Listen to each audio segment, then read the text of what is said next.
Que pueda introducir yo a la siguiente presentadora, que es de muchos conocida, y para mí es un verdadero honor presentarla, a la doctora Elvia Temprano.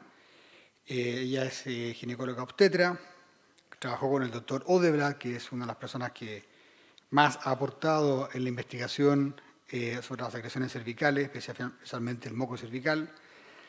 Ella también trabajó durante muchos años en el Servicio de Obstetricia y Ginecología, el Hospital Materno Infantil Teresa Herrera en La Coruña, como jefe clínica de la Unidad de Reproducción Humana.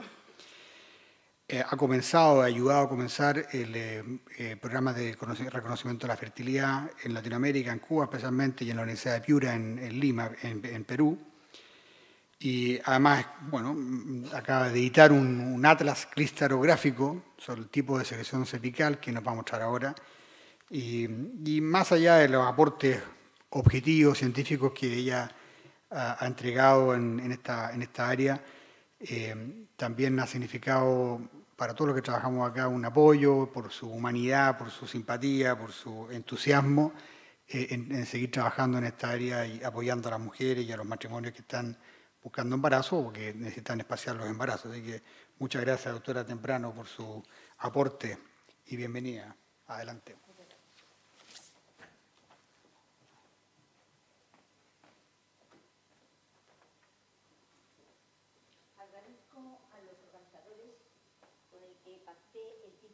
Doctor Chiva, y el título no lo he puesto yo.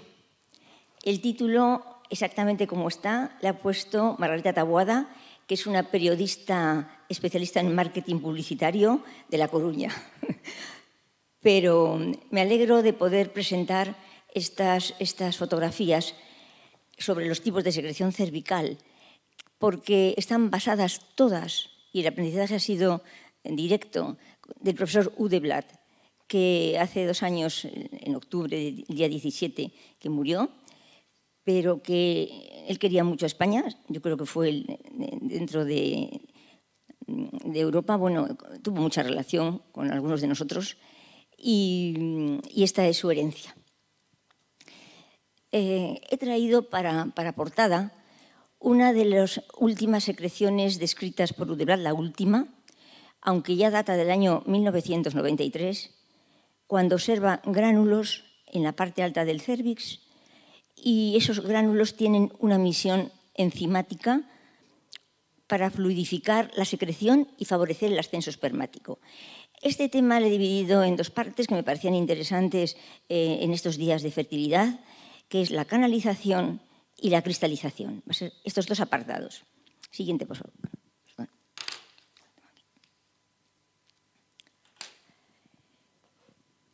Las imágenes de esta fase fértil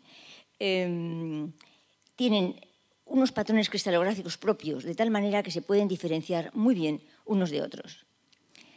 Se presentan 76 muestras correspondientes a 62 mujeres, 54 muestras corresponden del -6 al 0 y 22 muestras del 1 al +3.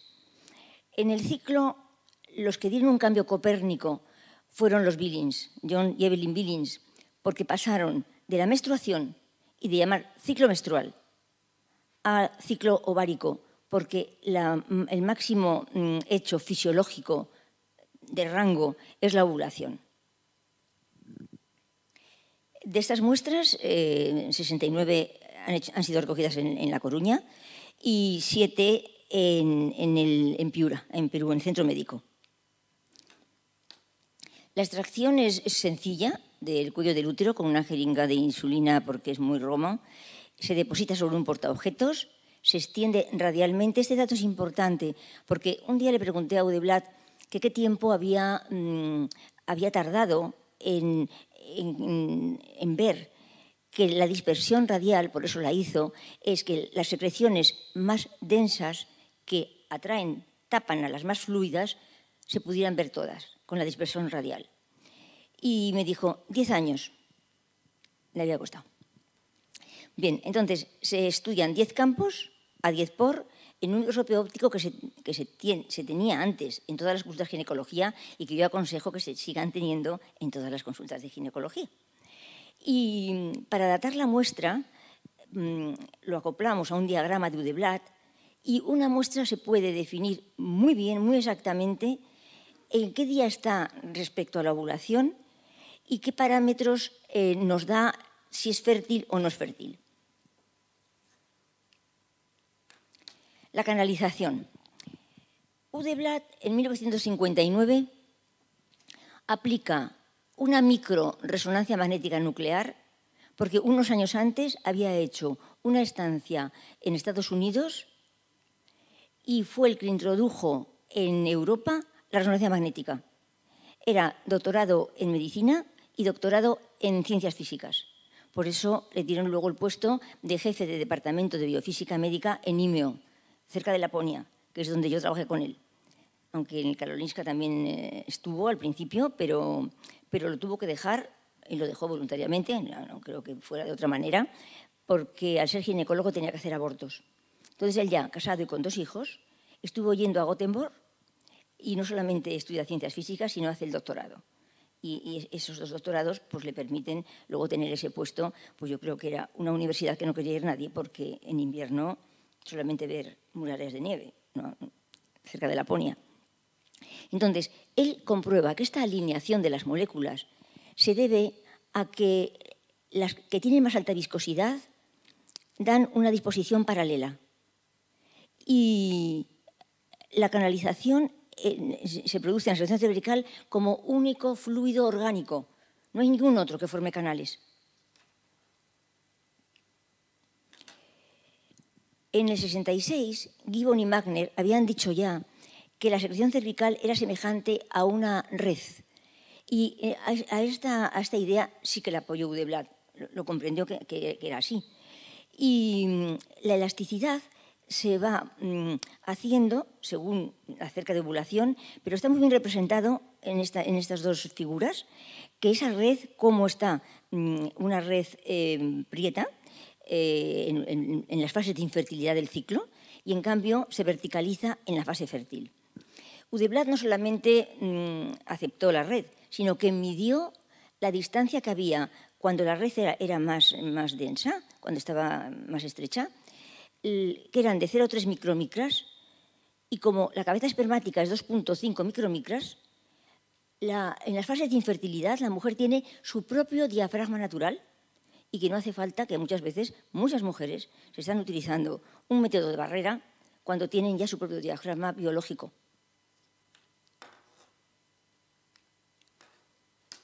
Davallán tuvo una pugna científica con Udeblat, pero fue Udeblat el primero que lo dijo, la canalización.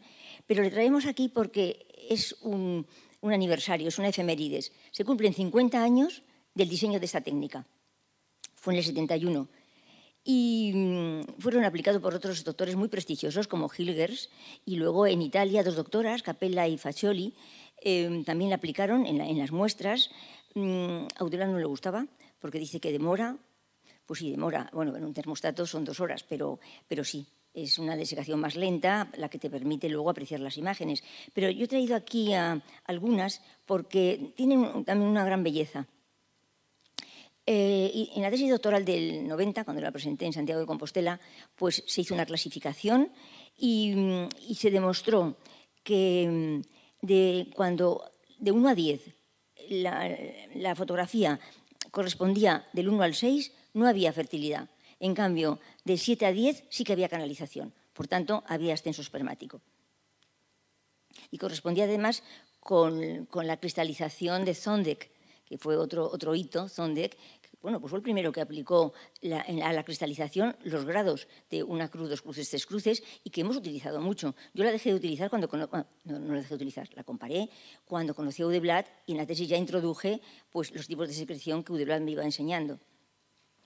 Aquí tenéis una canalización del día -6. Esta es una muestra de UDEP, de la Universidad de Perú. Y como veis, en la de la izquierda no hay canales y en la de la derecha se ve un helecho con unos bordes romos, que quiere decir que todavía el índice estrogénico está bajo. día -4, aunque es el día 19 del ciclo, canales espiculados y están a 10 por. Algo, si quieres algún detalle, 20 por. Pero en general los diagnósticos se hacen siempre a 10 por. Tenemos aquí otra del -3, esta también es de UDEP. Canales espiculados. Aquí tenemos ya una muestra de -3, pero aquí indica este lecho que se puede ver entre los dos, entre porta y cubre. Ya tiene ángulos de 90 grados muy perfectos, es decir, que el índice estrogénico es mayor. También día -3. Y aquí en la derecha veis que irisa. Este otro día presenté una foto al jefe de servicio de anatomía patológica que, claro, no era el de años anteriores, había cambiado, y me dijo, irisa, pero lo captó rápido. ¿Y por qué irisa? Porque al tener la muestra agua, aunque esté desecada, al tener la muestra agua, el foco de luz del microscopio hace irisación, como las pompas de agua que hacen los niños, que veis que hace colores, y los colores son rosados y azulados. Si lo observáis, lo veréis. Y a la izquierda es una fotografía que tiene una gran belleza. Se están exponiendo en La Coruña durante este mes de septiembre en la sala de exposiciones del Colegio de Médicos, y aquella ya han comprado más de una, digo, no repetidas, no, por favor. Bueno, pues quieren un duplicado porque la quieren tener. Y se ve ahora, yo al principio no la reconocía, pero es una célula Z. La que veis ahí, esa especie de flor, es una célula Z. También irisa en cierta manera, y son del día -3. Día -2, aquí veis unos canales muy perfectos, parecen que están hechos como la antigua tiralíneas de tinta china.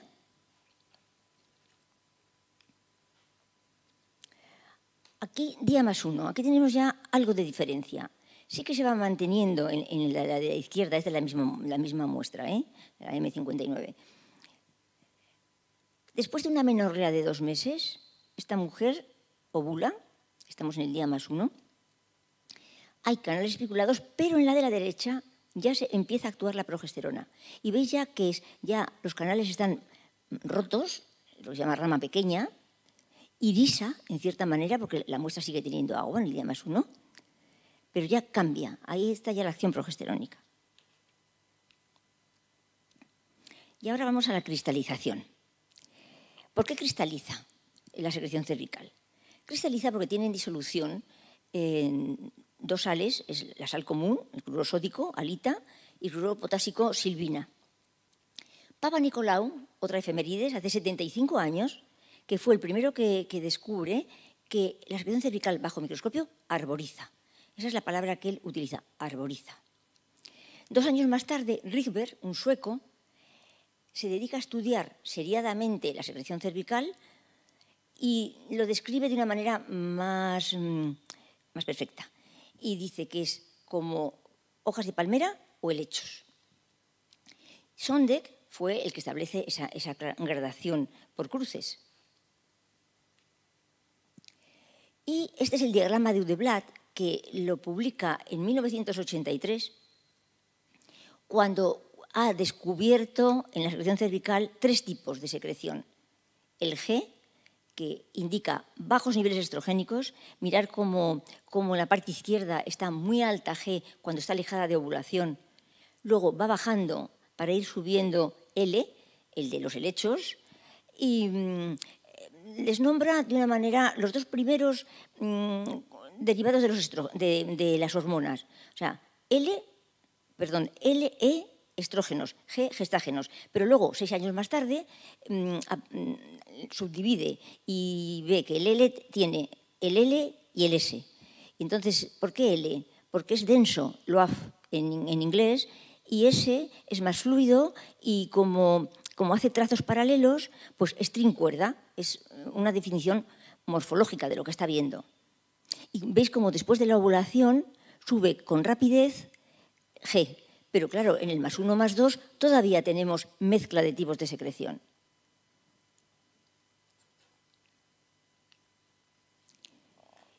Ahora vamos a ¿qué observamos en las muestras de un día -6? Pues observamos en esta muestra, que son dos campos de lo mismo, veis que a la izquierda tenemos G membranoso, porque G puede ser G cristales o G membranoso. Aquí tenemos G membranoso, que lo veis ahí en un aspecto verdoso. Es amorfo, se diferencia muy bien de los demás, no tiene formas delimitadas. Y aquí a la derecha sale poco, pero cuando hay pocos estrógenos, en la aspiración puedes arrastrar células epiteliales. Y aquí se ve muy bien estas células epiteliales que se llaman empanal, vistas desde arriba en el microscopio. Y es justamente porque está lejos de ovulación, es una muestra escasa, y aspiré esta placa de células epiteliales. Día -6 también. Aquí tenéis una menorrea a la izquierda, arriba, de 10 semanas. Otro campo, y veis que los helechos no tienen prácticamente cristalización. Y en la de abajo también es un día -6, pero ya hay cierta cristalización, y esta también es de Piura. Pero estamos en un día -6. Día -5. Día -5, ahí arriba a la derecha, veis que se inician unos helechos. Pero son helechos que, como tienen todavía poco agua, que se están desarrollando. Son helechos pequeños, que están muy cerca unos de otros. No se pueden desarrollar bien. Abajo tenéis el campo G cristales, G-, que llamaba Audeblatt, porque el tipo G hasta la ovulación es G-, siempre es -1, siempre el menos, y a partir de la ovulación el más. Y aquí tenéis la única muestra, porque esto es una selección de 3.066 fotografías. Bueno, pues tenéis la única muestra que encontré, que gracias a Dios que la encontré, de la secreción F, porque digo, si no, no sé qué voy a poner en el atlas, porque es que no tengo ni una. Pues las células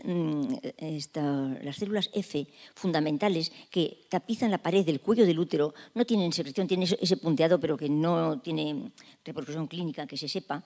Estas células, claro, ¿por qué se han cogido en el -6? Porque probablemente se apoyó la jeringa en la pared del útero y se aspiró esas células fundamentales. Pero vamos, en la gradación, en el diagrama de Audeblatt no se utilizan, no se encuentran casi nunca, y os digo que es la única que tengo.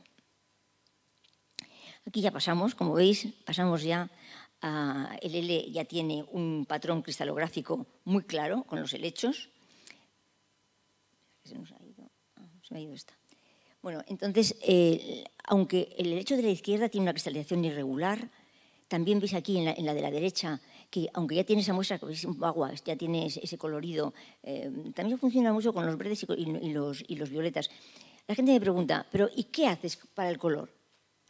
O sea, en la muestra con Photoshop aumento el contraste y bajo o subo un poco la luz y no hago nada más.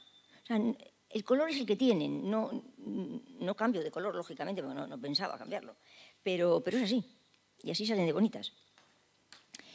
Otro de los tipos de secreción que Audeblatt describió antes del año 90 fue la secreción S, string cuerdas, y con 3 variedades. Esto es bastante sencillo, como veis es un patrón diferente de los anteriores, no se confunde. Entonces, cuando las micelas cortas, lo llamó S1. Si las micelas son más largas, aquí veis S2. Esto se podía parecer a algunas de bajo cubre, pero esto no es bajo cubre, esto es extensión radial de la muestra nada más. Micelas largas, S2. Y la tercera, se ramifica esas micelas largas. Aquí hay una mezcla, en las exteriores es S2 y en las internas S3. Y a veces he puesto en algunas el mucograma, porque hay una relación entre el mucograma, cantidad, aspecto, filancia. Esto es muy importante, basarse en los parámetros biofísicos. Son muy importantes. La cantidad, aspecto y la filancia, además, son aspectos biofísicos que la mujer puede detectar y que tienen su nombre cada uno. Hay que aplicarlo. Día -3. Día -3, aquí veis unos helechos mucho más perfectos. Allí a la izquierda tenéis unas flechas primarias, esto ya es de cristalografía, que es la vertical, y unas flechas secundarias asimétricas, porque son mucho más cortas las internas que las externas. Y aquí tenéis una forma de hoja o de lecho, que es en palmera, la forma más en palmera. Son dos distintas muestras, como veis. Aquí tenemos un cambio, no es un cambio, sino una complementación de la investigación de Udeblat. ¿Qué es lo que pasó? En el año 90 publicó la tesis y él no viene al tribunal de tesis, pero le envió un ejemplar, como era de cortesía.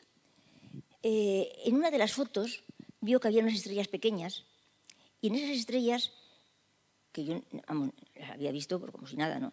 Pues él investigó en la bibliografía quién había visto estrellas y vio que había 2 autores que habían fotografiado estrellas, pero que no les habían dado ningún significado biológico. Entonces, él investigó más arriba del cuello, cerca del orificio cervical interno, y vio que estaban ahí esas estrellas y que no solamente tenían una forma única, sino que según el número de ramas, pues podía ser P2, P4, P6.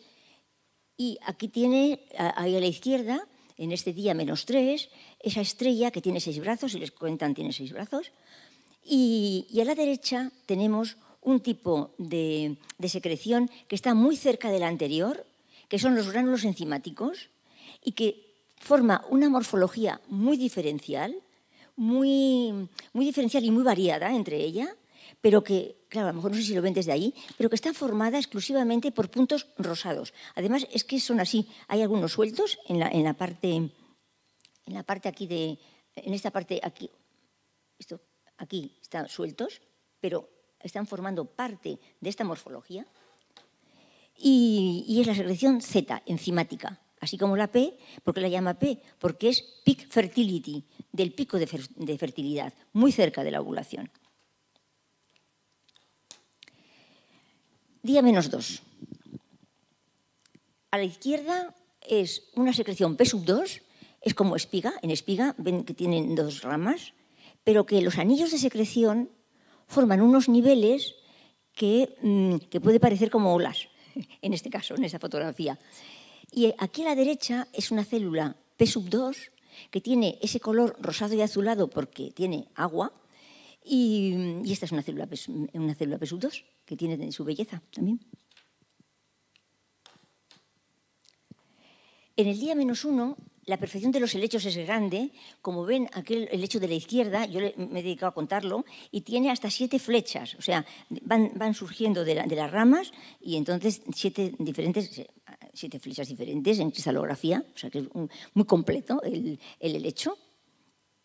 Y a la derecha es un día 15 del ciclo, pero a -1, 48 años, es de una premenopausia, y en la premenopausia las imágenes se diferencian un poco del ciclo de una mujer con menos edad, pero tienen una gran belleza estas imágenes. Udeblat no trabajó ni la lactancia ni la premenopausia, trabajó mucho el ciclo, mucho con gente joven, tanto con alumnas del Karolinska como alumnas de IMEO, pero no trabajó premenopausia. Le hubieran gustado mucho verlas.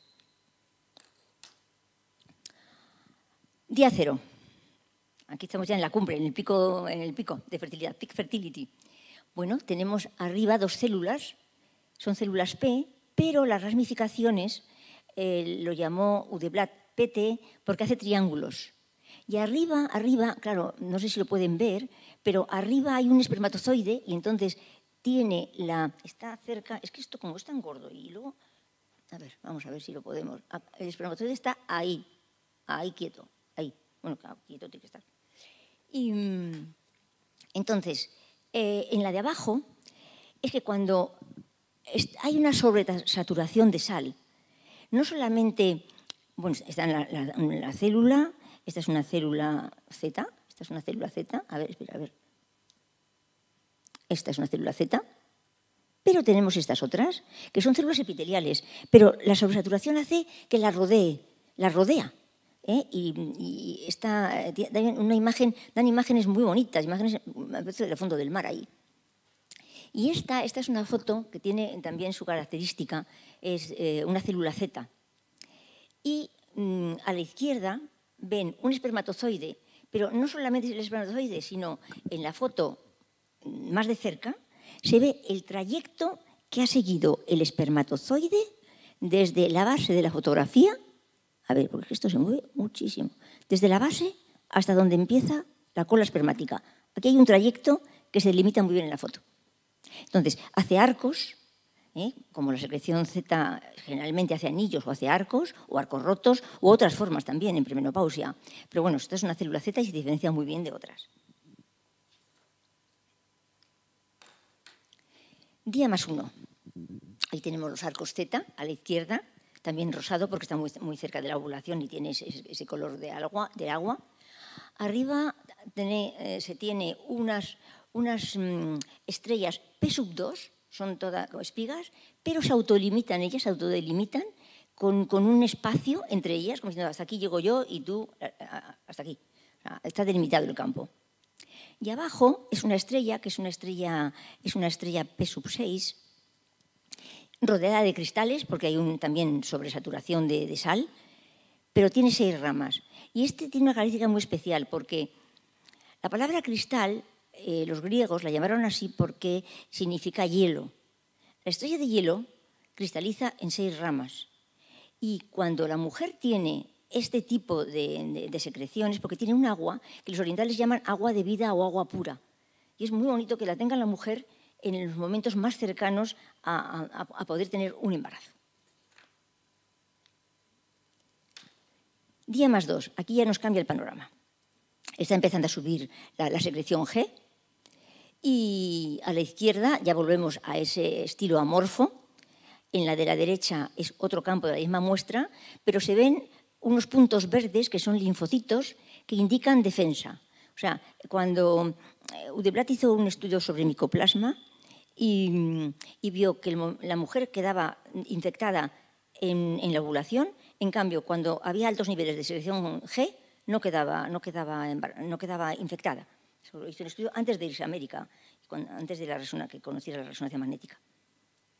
+3, G 100%.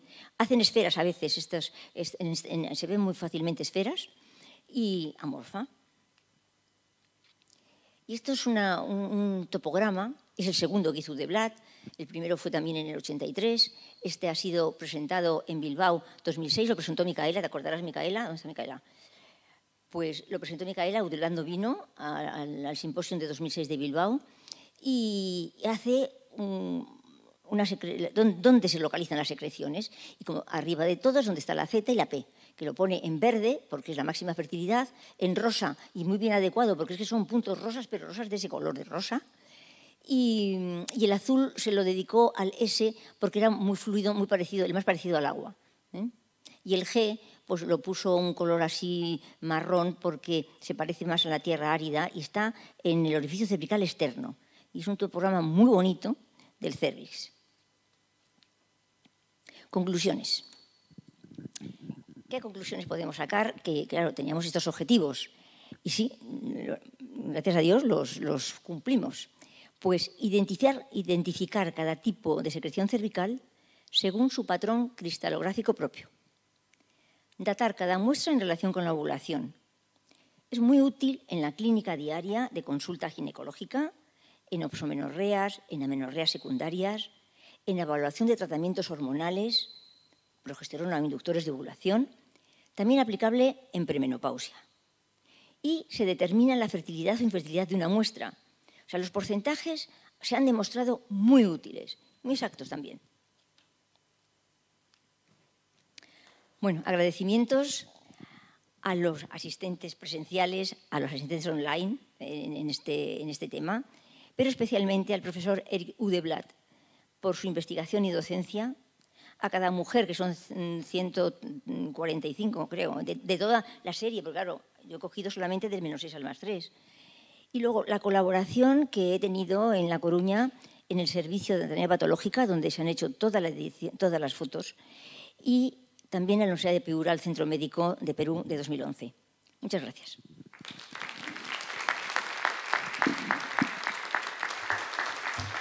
Muchas gracias, doctora Temprano, y felicitaciones por el precioso trabajo.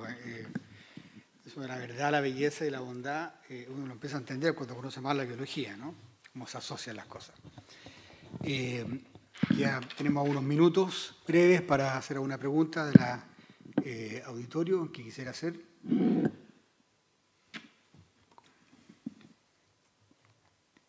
Doctor Chiva, le llevan el micrófono. Yo quería generar un poco de controversia. A mí me parece que hay una generación de conocimiento que parte de Dodeblat, que la ha recogido Elvia temprano, dedicándole tantos años de su vida, ¿no?, a explicar la belleza de ese moco que tiene una significación. Nosotros lo visualizamos, ella lo ha visto al microscopio. Micaela Menárguez también hizo la tesis sobre eso. Tenemos a la profesora Valdés también, que esta tarde nos cerrará el congreso antes de la Key Lecture, ¿no?, que es doctora en enfermería y que hizo la tesis, que es una experta en reconocimiento, y Lourdes Durango, que...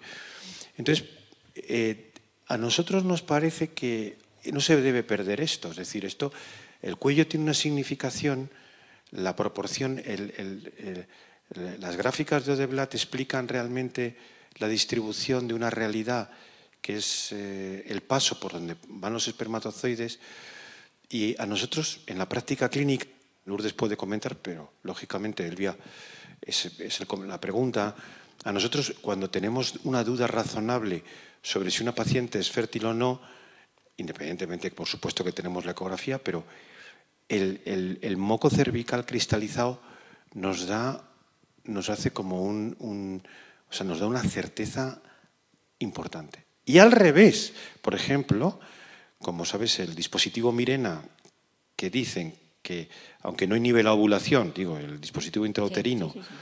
Un poco nosotros, basado en que no era abortivo en determinadas circunstancias, pues a veces me dice Lourdes el otro día, doctor Chiva, aquí hay una paciente que viene con Diumirena puesto por unas metrorragias perimenopáusicas y tiene aquí un moco ese de preocupar, cosa que me dejó, es decir, que al moco no se le mira, ¿no? Entonces, ¿qué futuro tiene, por un lado, ¿no? Porque tampoco, en los Andes, tampoco quiero meter un poco de lío, no le dan mucha importancia. Lo respetan, pero la cristalización, pero me parece que no lo debemos dejar. Ese es mi planteamiento, ¿no? Sí, no, lo que hay que darlo a conocer, y que es fácil. Es fácil después que uno te lo enseñe. O sea, es fácil. Con un curso y una práctica clínica, porque esto es como aprender a conducir, ¿no? Aprendes a conducir y luego ya no tienes coche. Pues entonces no.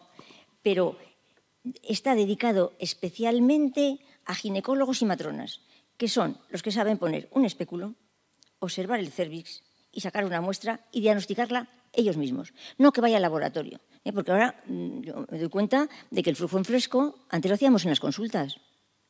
La citología funcional vaginal, en Barcelona, el doctor de Seus nos enseñó a todos los residentes a hacer citología funcional vaginal. Es que ahora el microscopio es que ni está en las consultas, pues habrá que meterlo. Yo voy a reivindicar un poco aquí en la Universidad de los Andes.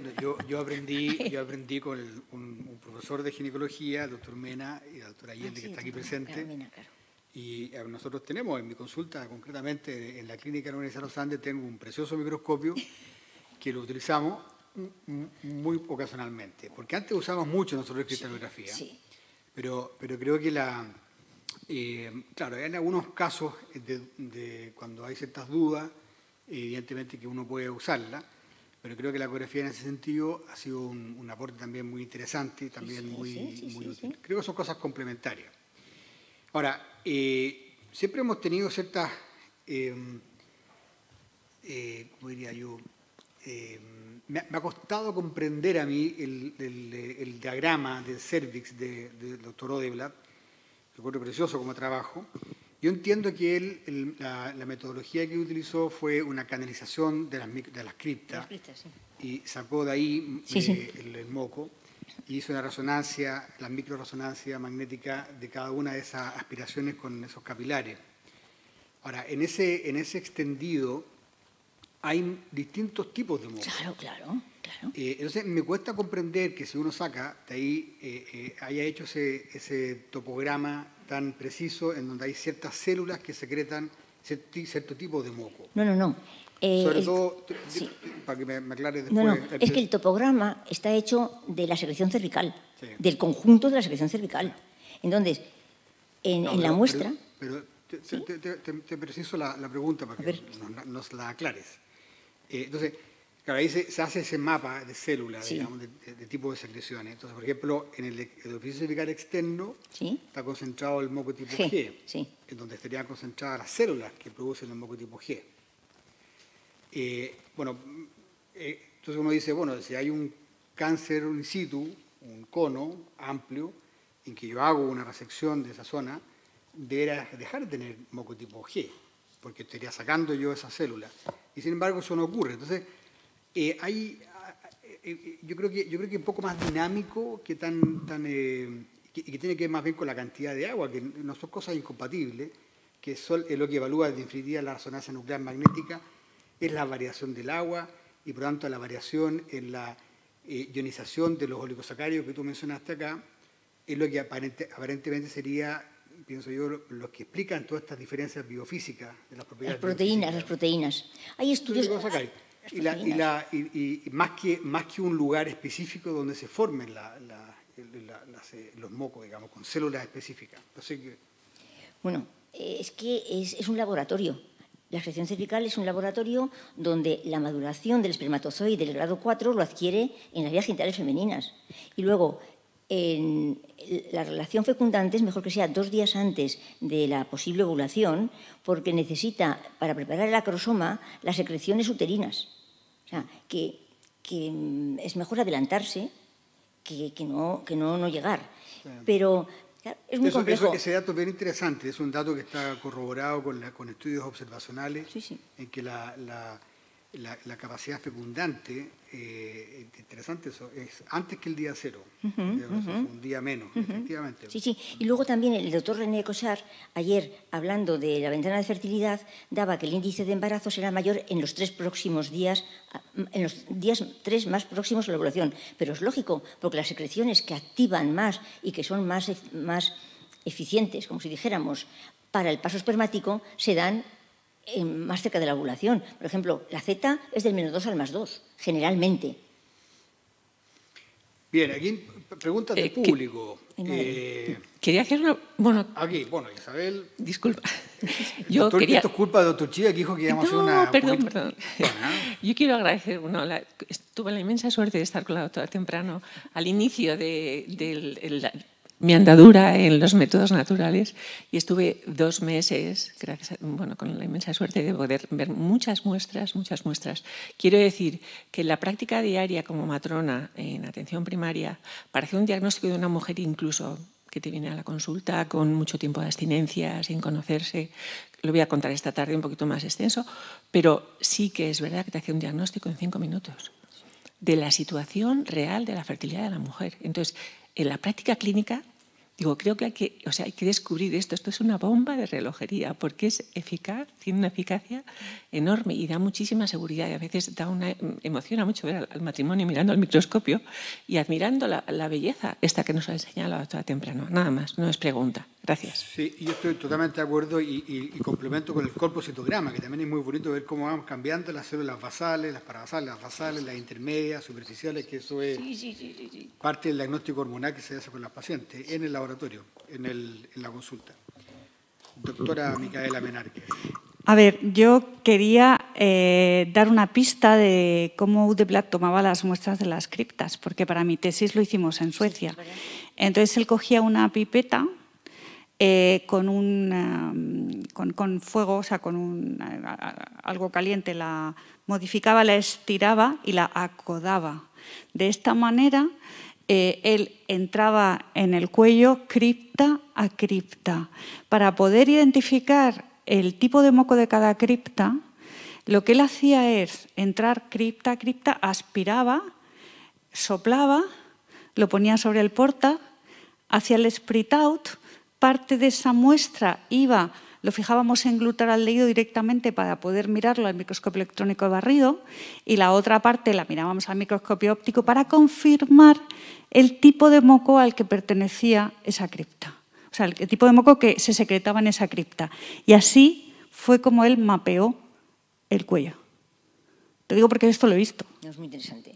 muy interesante. Lo he visto hacer, tú lo has visto hacer también. Una gran habilidad y una paciencia como un santo joven. Bueno, claro, eso solamente es... Ahí arriba tiene otra pregunta. Sí, eso, y Miguel, eso es lo que yo entendía que había hecho, efectivamente, mirarlas crista con crista, lo cual es un trabajo bien impresionante. Mientras llega el micrófono, voy a aprovechar que hay otras preguntas que han llegado acá. Pregunta, doctora Elvia, rápido. ¿Dónde se consigue el atlas? Otra pregunta, ¿en la saliva se observa también este cambio? ¿En la saliva. Sí. Son dos preguntas rápidas. Una, ¿dónde se consigue el atlas? Y la segunda pregunta es si en la saliva se observa este cambio. Es autoedición bajo pedido. Entonces, yo puedo dar un correo electrónico y que me lo pidan, que es muy fácil, tempranoelvia, con HIV, @gmail.com. tempranoelvia@gmail.com. Ya está. Por favor. La otra pregunta. Lo de la saliva. Sí. La saliva es que tiene sal. Las lágrimas también, y la saliva también. Pero claro, esto Audeblat lo comentó mucho, seguro que Micaela también. Cuanto más cerca esté del órgano que es reproductor, la señalización es más exacta y más completa.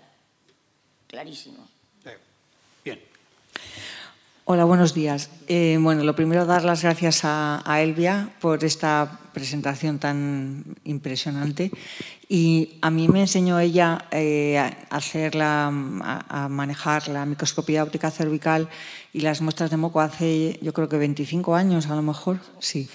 Y bueno, pues quería comentar que en la práctica diaria de la enseñanza de métodos naturales, a mi modo de entender, hay veces que los profesionales que enseñamos a reconocer la fertilidad tenemos la certeza de la infertilidad en determinados días, y a mí me ha parecido que hay mujeres que vienen con tanta inseguridad, por ejemplo, en momentos de lactancia, cuando vienen con 3 o 4 niños, sin haber reconocido nunca su fertilidad.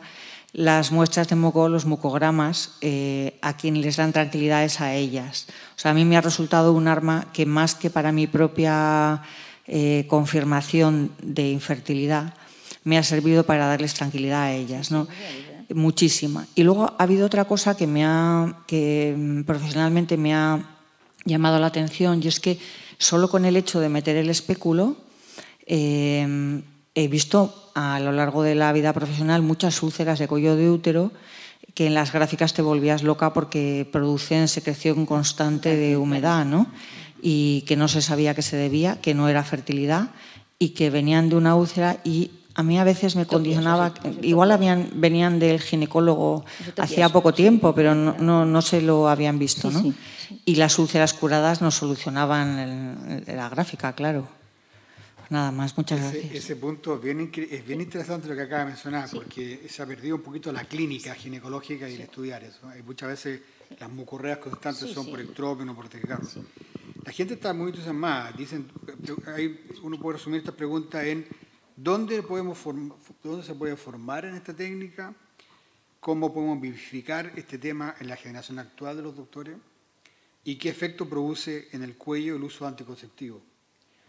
Bueno, yo eso no lo he estudiado. O sea, el uso de anticonceptivos con secreción cervical no ha sido mi campo. Mi campo ha sido siempre la fertilidad, y la anticoncepción no es la fertilidad. Entonces, lo siento, pero no ha sido mi campo. Respecto al otro, ¿dónde se puede? El 31 de enero de 2022 es el centenario del nacimiento de Audeblat. Y vamos a tener en La Coruña un acto y va a ser la ocasión para que... Claro, aquí los profesionales no pueden, tienen que ser de 5 en 5, grupos pequeños, porque en anatomía patológica puedes actuar muy bien con muestras y verlas al mismo tiempo 5 personas. O sea que los cursos de formación también puede ser a través de las láminas, vamos, de fotografías, pero haremos cursos y si me llaman a un sitio iré. O sea, yo estoy dispuesta. Pero en concreto, si te entendí bien, ¿va a haber un curso en enero del 22? No, en enero no, primer trimestre. El 31 de enero es el centenario del nacimiento de Audeblat. ¿Cuándo va a ser el curso? Porque la gente está interesada en ese curso. Bueno, primavera, cuando se vean los días un poquito animados. O sea, en primavera. ¿En primavera? Del 22 primavera en Galicia. Y además es Año Santo, ¿eh? O sea, que se apunten. Entonces, que sigue bueno, siendo años alto. entonces hay que insistir en el correo electrónico a la doctora Elvia para que le mande le pregunten, para que ella pueda dar la información. Si la gente está interesada en formarse, yo creo que una instancia muy atractiva y bueno para recuperar la clínica ginecológica. No, pero a veces es más económico y es más fácil que la persona vaya a desplazar 3 o 4 personas a otro país muy lejos, porque estamos lejos de América Latina, y que bueno, que se pueden ver formas. Yo estoy abierta a ver formas. Sí. Bueno, muy bien. ¿Se me permite? Por favor. No, yo solamente quería decir que la doctora Menárguez, cuando vino a mi laboratorio y me presentó la hipótesis de trabajo de su tesis, me puse en plan escéptico y pudimos concluir al final, en un trabajo que se publicó en Human Reproduction, de esa heterogeneidad del moco cervical. Sí. Actualmente estoy estudiando un poco histoquímicamente las diversas criptas y lo que usted dice es posible que pueda ocurrir, es decir, que los epitelios evidentemente transportan agua y puede haber una modificación de los mismos, que también puede tener en cuenta que puede también cambiar los receptores de esas propias células y puede haber, diríamos que después de haber hecho una resección, puede haber parte del epitelio que pueda a lo mejor cambiar y que pueda, diríamos, ser susceptible de ser estimulado en este caso por la progesterona, ¿no? Para que dé un moco de tipo G. Pero bueno, de facto en lo que es en salud, en normal y en condiciones normales, hay una heterogeneidad, esto está claro, y está ligada a criptas concretas, esa es la conclusión. Lo que pasa es que ahora hay que seguir estudiando y esto es lo que falta, estudiar biología fundamental, por ¿no? Supuesto. Sobre el tema. La investigación sigue abierta, no se ha cerrado. Bueno, muy bien. Muchas gracias, doctora Temprano. Gracias al auditorio por su participación. Vamos a hacer un descanso ahora. Seguimos al tiro. Bien, seguiremos al tiro, no hay descanso.